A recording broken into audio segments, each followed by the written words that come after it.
Hi Corey, you posed an interesting question there. Could a Christian,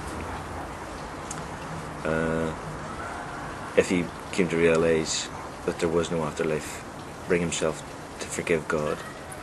If he knew that this one life was all there is, including all the pain and the suffering and the injustice? Well, from my perspective, the answer would have to be no. I couldn't forgive a God like that because it would seem to me to be wholly irresponsible. Now this is in terms of a personal God. If you're talking about some sort of if you're talking about some sort of nebulous concept about the cosmos or something, well, what's to forgive?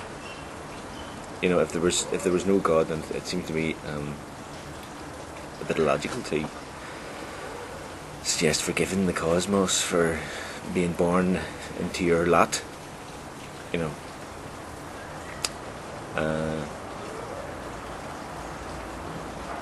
there's nothing to forgive because there's no one there to forgive. If that's the case, but if there was a personal God, excuse me, if there was a personal God that gave you life, and this life was all that you had, could I bring myself to forgive him? No, would have to be the answer. And I could understand, if you'll excuse me, looking at it from the sort of the vaulted halls of academia, or from the leafy suburbs of the comfortable, affluent West, thinking about being in a position to forgive the cosmos, and having the courage, as you put it, to accept that this one life is all there is.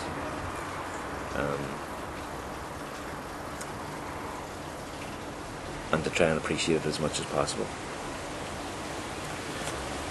Unfortunately, most of the world is not in that position. Most of the world struggles from day to day to live.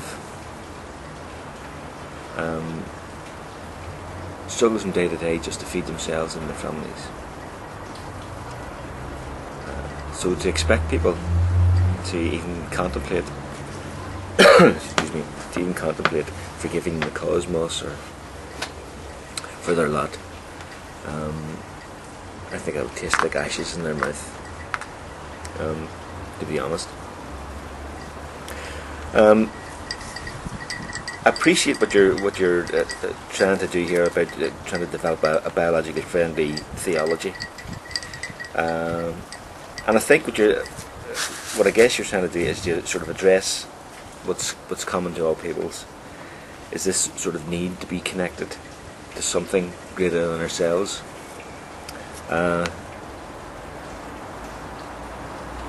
what you're missing out on is that in nearly all religions, and religions seem to do this very, very well, that they bring about this sort of cohesive nature within society. At their best, obviously I'm talking about at their best, they can bring about this cohesive, stable relationship within societies.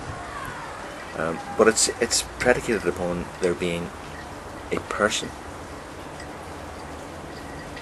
All religions have a person or persons that they can relate to, and I think that's of vital importance. If you were trying to create a sort of a biologically friendly theology, you'd have to in some way personalise the cosmos or something. I don't know how you could do that though. I don't think it would be very successful.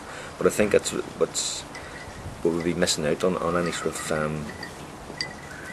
biologically friendly theology that did not involve talking about a god or gods.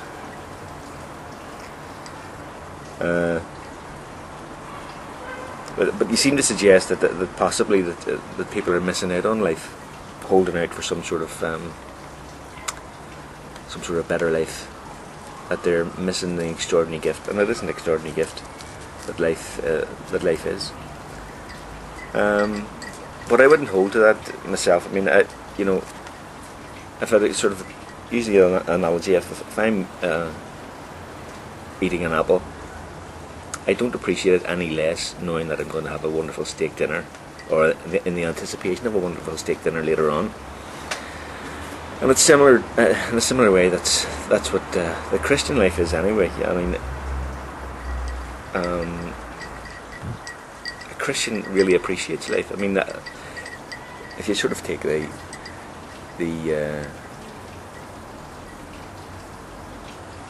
sort of central dogma of Christianity, I mean, life is precious and life is a gift. That's why you have so many people Christians opposed to abortion and things like that, because they believe life to be sacred. It's not just something that you have to endure until you get rewards in paradise. I think that's a misunderstanding or a misrepresentation of Christian belief.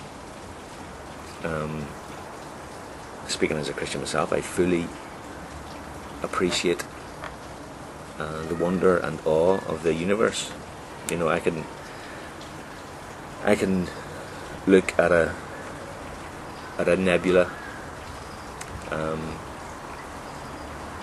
and be just as awed by it as any secular person, any atheist person. I can be in awe of it and be moved almost to tears by the beauty of it. But there's an additional dimension to it, as far as I can see. When I can contemplate the intricacies of the natural forces that are at work within the nebula and its formation, and be awestruck by the immensity of it.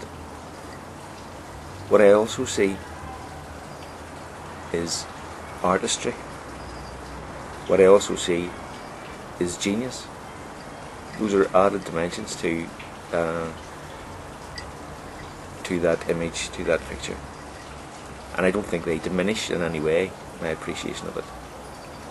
So I think it's a sort of a misrepresentation of religious people, that they sort of are missing out on something, or losing out on something fundamental about life, because they're too busy worrying about, are they going to get into heaven or not, if such a place exists.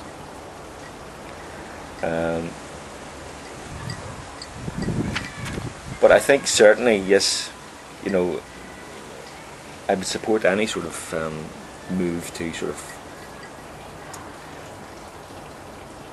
that would encourage a sort of a greater awareness of the connectedness between us all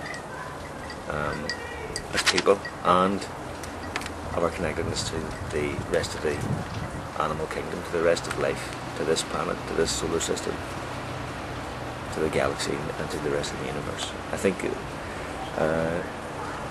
that lack of connectedness has got us where we are today. It's got us to the stage where we're in danger of destroying everything that's around us by not fully appreciating that connectedness that we have.